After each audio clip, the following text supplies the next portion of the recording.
క్రీస్తునాథుని యందు ప్రియ సహోదరి సహోదరులారా, ముందుగా మీ అందరికీ కూడా ఉత్థాన క్రీస్తు పండుగ శుభాకాంక్షలు తెలియజేస్తున్నాను.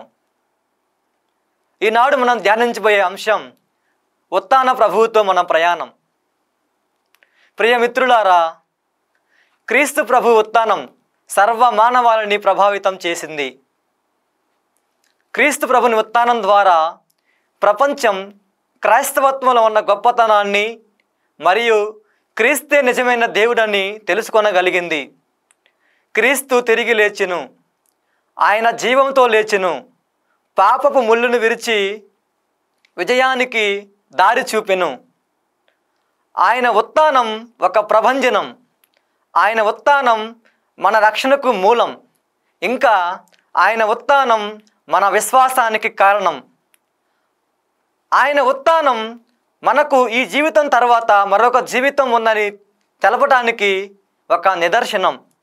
అందుకే పునీత పౌలు గారు కొరింథీయులకు రాసిన మొదటి లేఖ 15వ అధ్యాయము 14వ వచనంలో ఈ విధంగా చెప్తారు: క్రీస్తే కనుక లేవనెత్తబడనిచో మా బోధన వ్యర్థమే మరియు మీ విశ్వాసము వ్యర్థమే.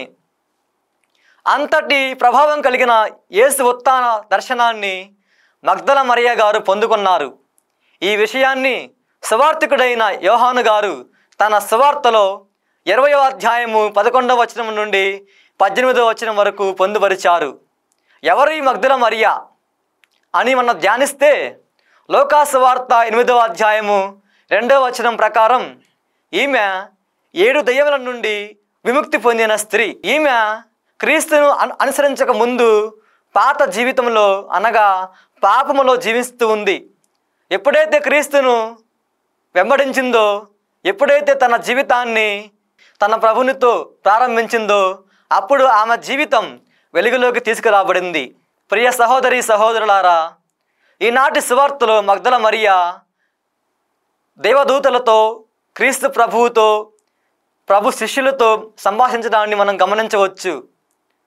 ఎవరైతే వెలుగులో ఉంటారో వారు క్రీస్తుతో, పరలోక దూతలతో, క్రీస్తు సంఘముతో మంచి సంభాషణ కలిగి ఉంటారని, మంచి సంబంధం కలిగి ఉంటారని మగ్దల మరియ జీవితం మనకు తెలియచేస్తుంది. మనము కూడా జ్ఞానస్నాన స్వీకరణ ద్వారా క్రీస్తుతో మన ప్రయాణాన్ని ప్రారంభించాం. మరి క్రీస్తు ప్రభు యొక్క అడుగుజాడలలో జీవించడానికి ప్రయత్నం చేస్తున్నాం. మన జ్ఞానస్నాన స్వీకరణ క్రీస్తు సంపాదించిన రక్షణ ఫలాలను పొందడానికి మనకు అర్హతను సాధించింది. కాబట్టి మన జ్ఞానస్నాన సమయంలో మనం చేసిన ప్రమాణాలను ఈనాడు మనం జ్ఞాపకపరుచుకోవాలి. తద్వారా మగ్దల మరియ వలె పాత జీవితాన్ని విడిచిపెడుతూ క్రీస్తులో నూతన జీవితాన్ని ప్రారంభించడానికి మనం ప్రయత్నం చేయాలి. ప్రియ సహోదరి సహోదరులారా, అంతేకాకుండా ఈనాడు తల్లి శ్రీసభ పునీత సోతేరు గారిని స్మరిస్తుంది.